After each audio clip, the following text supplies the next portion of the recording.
A paz do Senhor, meus queridos e amados irmãos em Cristo Jesus. Estamos aqui para mais uma pré-aula do sistema virtual daqui do setor do bairro Mapim.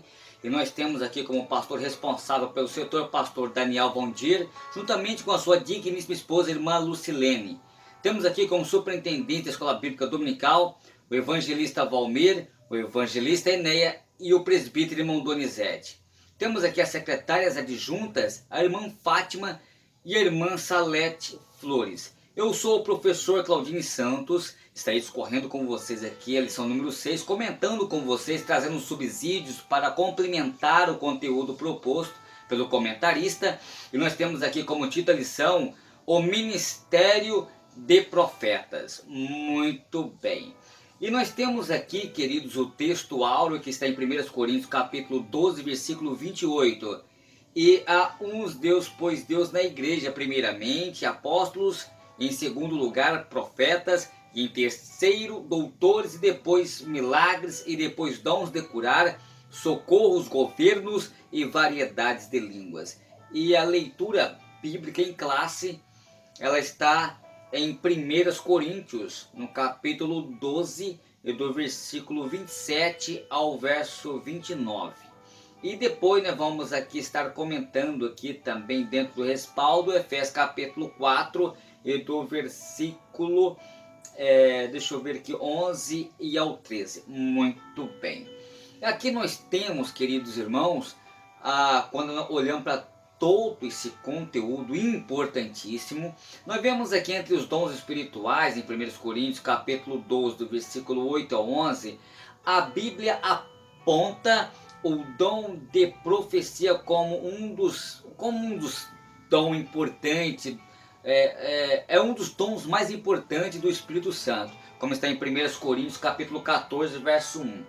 E eu quero narrar aqui sobre o capítulo 14 de 1 Coríntios também. E a sua finalidade é identificar, exortar, consolar, como está em 1 Coríntios capítulo 14, verso 3 em diante. Muito bem. Queridos irmãos, dentro do tópico número 1 aqui, a gente vai ver aqui o primeiro tópico, o profeta no Antigo Testamento. Muito bem. No segundo tópico, o profeta em um Novo Testamento. E aí a gente já vai caminhando aqui para a conclusão, comentando o terceiro tópico, discernindo o verdadeiro profeta do falso. Muito bem. Dentro do tópico número 1 aqui, queridos irmãos, eu gostaria que vocês pegassem aí a sua caneta, pegassem seu lápis, pegassem seu papel, a sua caderneta de anotação, porque essa aula vai ser muito boa, porém, estarei citando várias referências bíblicas, eu não estarei lendo, mas vocês poderão estar anotando, são várias, que vai rechear a tua aula e você vai ficar satisfeito. Então já fica pronto aí, porque estarei citando aqui, você pode pausar essa aula e analisar as referências quantas vezes desejar. E no tópico número 1 aqui, eu quero falar sobre o que é ou seja, o profeta no Antigo Testamento. Então, o que é o dom de profecia? Então, nós vamos ver aqui algumas definições, principalmente no Antigo Testamento, e também posteriormente aqui, já entrando aqui, vou dar uma pincelada aqui, já caminhando aqui para o Novo Testamento. Quando a gente observa aqui sobre a definição, é a habilidade sobrenatural do ser de se transmitir a mensagem através da inspiração direta do Espírito Santo, como está em 1 Coríntios capítulo 14 e verso 30. E a gente vai ver também em 1 Pedro, no capítulo 1 do versículo 21. No âmbito do Novo Testamento, a profecia ela é oriunda desse dom, pois ela pode ser definida como uma mensagem momentânea e sobrenatural, e cuja função ela precipua uma edificação da igreja, como está em 1 Coríntios capítulo 14, verso 4. Então, no Antigo Testamento, naquela época, a profecia tinha um caráter diferente. Então, os profetas eram intermediários entre Deus e o povo. Eles tanto recebiam esta mensagem de Deus para o povo, como está em 1 Samuel, capítulo 3, verso 20, como também no capítulo 8, verso 22, como também levavam a Deus os desejos do povo, como está em 1 Samuel, no capítulo 8, do versículo 21 E esse tipo de profecia, irmãos, ou de profetas durante porque esses tipos de profecia ou de profetas duraram até João Batista. É como está em Lucas, no capítulo 16, do verso. Então, o último profeta era João Batista, em seção a Cristo, claro. Muito bem. Então, quando a gente olha aqui no Novo Testamento, na dispensação, o profeta ele não é mais um mediador como fora no Antigo Testamento. Então, hoje, o mediador é hoje. Por conseguinte, ninguém precisa mais ou deve consultar profetas, tá beleza? Visto que agora já existe um mediador que é Cristo Jesus. Como está em 1 Timóteo, no capítulo 2, do verso 5, pelo qual temos acesso a Deus, como está em Efésios capítulo 2, do versículo 13, como Hebreus capítulo 10, do verso 19 ao 22.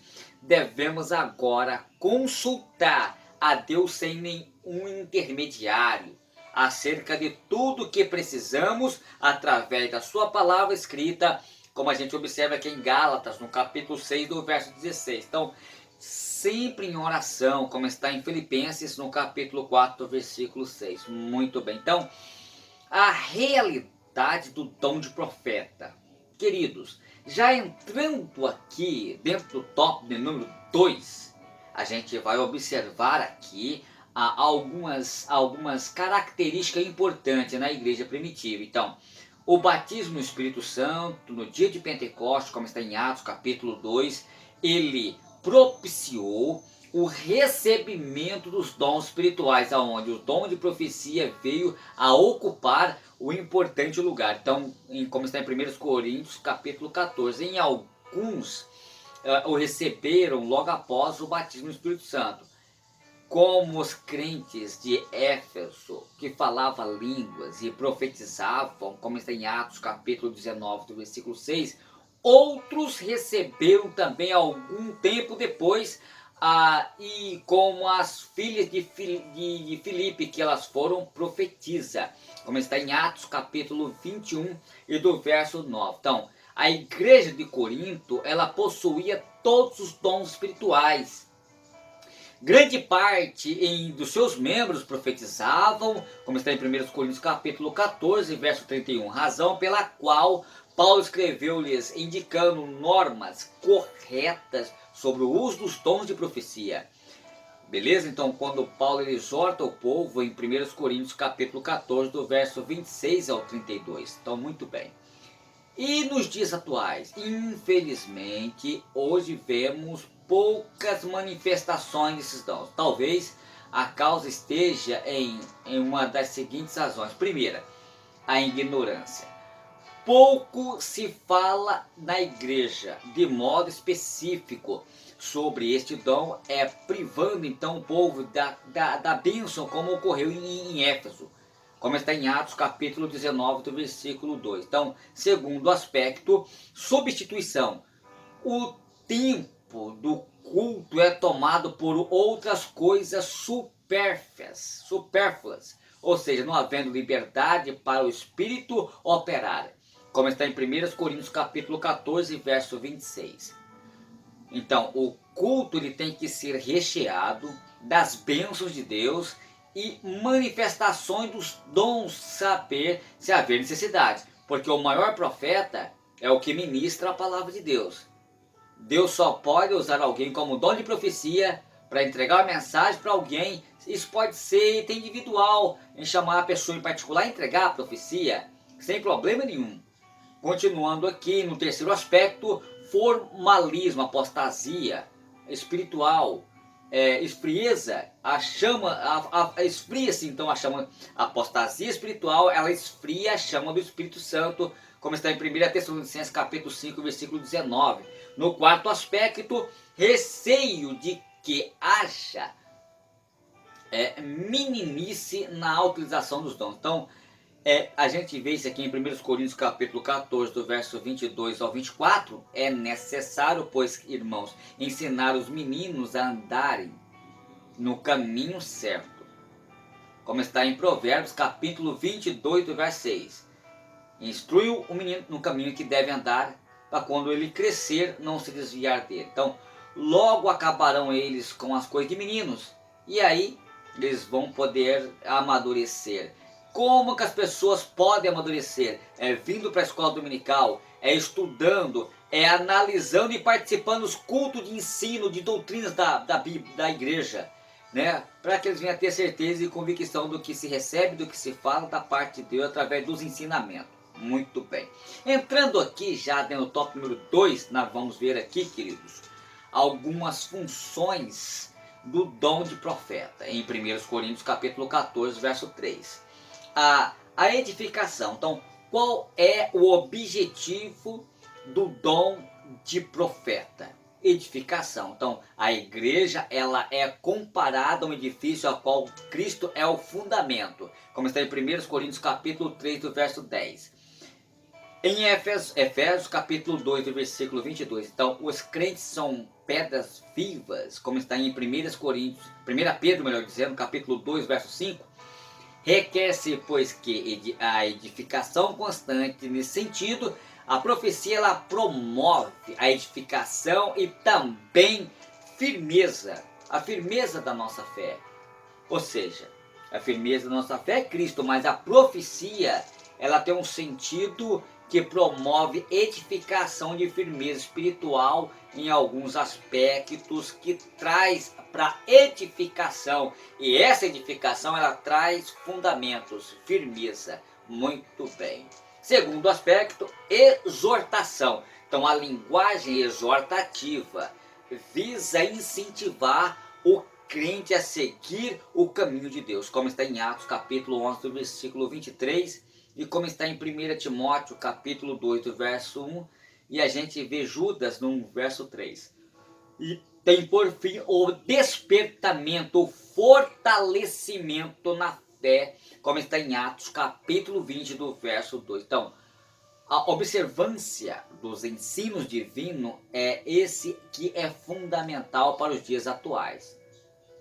No terceiro aspecto, consolação. O Senhor usa esse dom para ensinar o crente com palavras semelhantes a de Deuteronômio, de capítulo 31, do verso 8. O Senhor, pois, é aquele que vai adiante de ti, ele será contigo, não te deixará e nem te desamparará. Não temas, não te espantes. Isso é importante a gente analisar. A palavra de Deus, ela é luz para o nosso caminho. Muito bem. Então nós vamos aqui, eu quero falar aqui sobre o sinal para os incrédulos. Queridos, em 1 Coríntios capítulo 14, que é o que eu estou comentando aqui, principalmente do verso 22 ao 25, o dom de profecia é de grande importância para despertar os descrentes a se posicionar diante de Deus. Então Paulo, ele exorta os fiéis, aqueles que não sejam meninos no uso das línguas estranhas. Ou seja, Paulo, ele exorta os fiéis que não sejam meninos no uso das línguas estranhas, como está em 1 Coríntios capítulo 14, verso 20. Pois os descrentes, além de nada ele entender, eles não entendem, pode julgar como se fossem loucos. Não é verdade? Então eu tenho que tomar muito cuidado com decência e ordem. Mas se haver profecia, os descrentes entenderão e terão o segredo do seu coração revelado, e assim submeter-se a Deus, e conhecendo-lhe a presença no meio do seu povo. E isso aqui é fato. Queridos, entrando aqui já no tópico número 3, o discernindo os verdadeiros profetas dos falsos profetas. Eu gostaria de dar uma pincelada aqui, falando sobre as limitações dos dons de profecia, e já vou aqui para a conclusão aqui, tá bom? Não saia daí. Então eu quero comentar aqui essa última parte aqui sobre as limitações dos dons de profecia dentro do que discernindo o verdadeiro profeta do falso, tá bom? Até porque, antes de eu entrar aqui, você vai julgar a profecia na palavra de Deus. Se a profecia do profeta tiver de conformidade com a palavra de Deus, é válida, senão é furada. Então temos que julgar ela conforme a palavra de Deus, beleza? Muito bem. Nós vamos ver aqui algumas limitações dos dons de profecia não têm autoridade canônica. É o primeiro ponto, tá? Então a profecia não pode alterar e nem contradizer a Bíblia. Esta é a palavra inspirada por Deus, como está em 1 e 2 Pedro, capítulo 1, verso 21. É um livro completo e nele está toda a verdade, como está em 1 Timóteo, capítulo 4, versículo 19. Então, a Bíblia, ela é a profecia completa, perfeita, infalível palavra de Deus. Nada pode ser tirada ou acrescentado a ela, como está em Apocalipse, capítulo 22, do verso 19. E Provérbios, capítulo 30, verso 6. Então, toda profecia tem que estar de acordo com a Bíblia. Deus não se contradiz. Ele não é Deus de confusão, como está em 1 Coríntios capítulo 14, verso 33. Não tem função administrativa ou governativa dentro da igreja. Como já vimos, queridos, a profecia ela tem por finalidade edificar, exortar e consolar. Ela não pode ser utilizada para dirigir igreja. Vejamos algum exemplo de profecias da igreja primitiva, entre elas na primeira profecia de Ágabo, acerca da fome que viria, como está em Atos capítulo 11, versículo 28. Houve aviso, mas nenhuma palavra de direção. Com base nesse aviso, porém, os anciãos, eles souberam agir com acerto e num tempo apropriado. Muito bem. No segundo aspecto, na segunda profecia de Ágabo, a respeito do que aconteceria, como está em Atos capítulo 22 e 11, também houve aviso, mas nenhuma palavra de direção, mas tendo, ou seja, em conta, queridos, tal advertência sobre o apóstolo preparar-se para as lutas que em breve enfrentaria, como está em Atos capítulo 21 do verso 13. Muito bem. Então, no terceiro aspecto, na contenda de que surgiu a questão da circuncisão, queridos, eu comentei a parte 1, a parte B e a parte C, e não houve nenhuma manifestação do dom de profecia, ficando a decisão por conta do dom da sabedoria, como está em Atos capítulo 14, verso 30, que era a contenda que surgiu nas questões da circuncisão. No quarto aspecto, na segunda viagem missionária de Paulo, Paulo ele estava acompanhado de Silas e conhecido profeta, em Atos capítulo 15, verso 32. Na igreja primitiva não houve, porém, nenhuma palavra profética para dirigir sobre o local até onde deveria pregar, sendo isto resolvido então através de uma visão concedida a Paulo em Atos capítulo 16, do verso 6 e 10. Porque Deus não usou Silas, Paulo. Por que Deus não usou Silas para dirigir Paulo nesse episódio? Então, essa é uma pergunta. Então, certamente não era essa a finalidade do dom de profecia. Não há no Novo Testamento nenhuma indicação de que o dom de profecia haja sido usado para governar ou administrar a igreja, pois essa função foi entregue aos que têm os dons ministeriais. Então, os que profetizavam não se tornaram necessariamente líderes da igreja ou responsável por suas atividades. Então, tais tarefas, irmãos, cabiam então aos ministros revestidos de sabedoria divina. Ninguém sendo usado pelo dom de profecia arrogue-se no direito de dirigir a igreja. Então, o ministério ou pastor, mas se coloca humildemente em seu lugar para que o continua a sendo usado por Deus. Muito bem. Então, não tem função mediadora entre Deus e os homens. Não tem função mediadora entre Deus e os homens. Como já vimos Somente Jesus, ele é o mediador entre Deus e os homens. Como está em 1 Timóteo capítulo 2, do verso 5.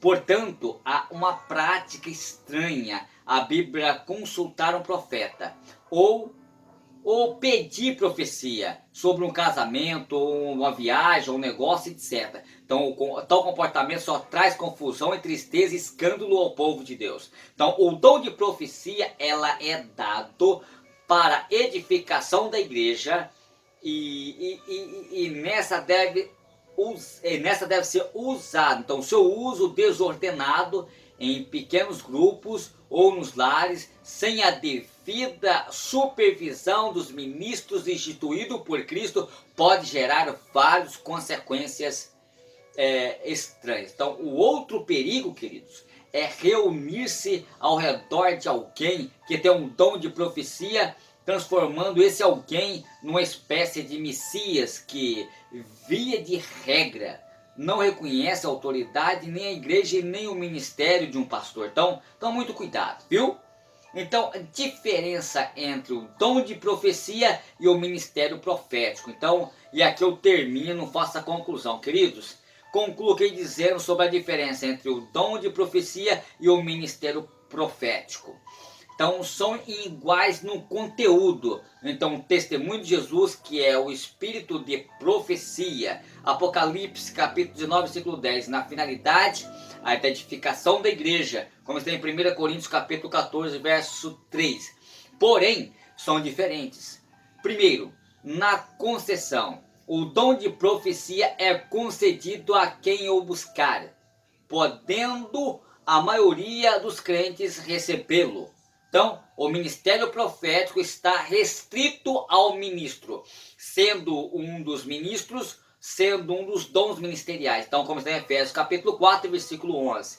Em terceiro aspecto, no uso. Então, o dom de profecia é uma inspiração momentânea e sobrenatural, como está em 1 Coríntios capítulo 14, verso 30. O ministério profético está relacionado com a pregação da palavra sendo anunciada via de regra pelo pastor ou mestres, como está em Efésios capítulo 4, versículo 11. Então podemos ver também este dom operando na vida de Ágabo, em Atos 11, 28, e de Judas e Silas, como está em Atos capítulo 15, versículo 32, e do capítulo